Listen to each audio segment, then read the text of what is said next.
મોરબીમાં લેવિસ અને metro group પર આઈટી વિભાગે દરોડાની કાર્યવાહી કરવાના મામલે બંને ગ્રુપની સિક્રેટ ઓફિસ હોવાનું સામે આવ્યું અને ત્યાં પણ તપાસ હાથ ધરવામાં આવી છે। સિક્રેટ ઓફિસમાંથી ડિજિટલ પુરાવા હાથ લાગ્યા અને તેનું એનાલિસિસ હવે શરૂ કરી દેવાયું છે। આજથી 12 બેંક લોકરની તપાસ શરૂ કરાશે। મંગળવારે શરૂ થયેલા સર્ચ હજુ શુક્રવાર રાત્રિ સુધી ચાલે તેવી શક્યતા છે અને અત્યાર સુધીમાં 3 કરોડ રોકડ અને શંકાસ્પદ દસ્તાવેજો મળ્યા હોવાની માહિતી મળી રહી છે। સંપૂર્ણ તપાસ બાદ મોટા પાયે બેનામી રોકડ અને જ્વેલરી મળવાની પણ શક્યતા જોવાઈ રહી છે।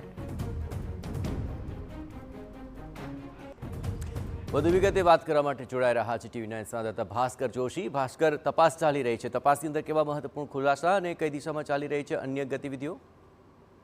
ચોક્કસથી મોરબી અને રાજકોટમાં જે સિરામિક ઉદ્યોગ અને કોટન તેમજ કન્સ્ટ્રક્શન વ્યવસાય સાથે જોડાયેલા બે મોટા ગ્રુપ પર દરોડાનો જે ત્રીજો દિવસ છે, જ્યારે આ 3 દિવસ દરમિયાન ઇન્કમ ટેક્સની ટીમને 3 કરોડ જેટલી રોકડ મળી છે અને 12 જેટલા બેંક લોકરો પણ ધ્યાનમાં આવ્યા છે। ત્યારે જે આ 12 જેટલા બેંક લોકરો છે તેની આજે તપાસ શરૂ કરવામાં આવશે તેવી માહિતી મળી રહી છે। તેમજ આ જે સર્ચ ઓપરેશન છે તે આવતીકાલે મોડી રાત્રિ સુધી ચાલે તેવી હાલ શક્યતા વ્યક્ત કરવામાં આવી છે અને તપાસના અંતે મોટા પાયે બેનામી વ્યવહારો મળી આવે તેવી પર પૂરેપૂરી સંભાવના વ્યક્ત કરવામાં આવી રહી છે। જી બિલકુલ ભાસ્કર, તમામ ગતિવિધિઓ પર આપ નજર રાખતા રહેજો। તો બેનામી રોકડ, જ્વેલરી મળવાની શક્યતા જોવા રહી છે। લેવિસ અને મેટ્રો ગ્રુપ પર આઈટી વિભાગે આ કાર્યવાહી હાથ ધરી છે।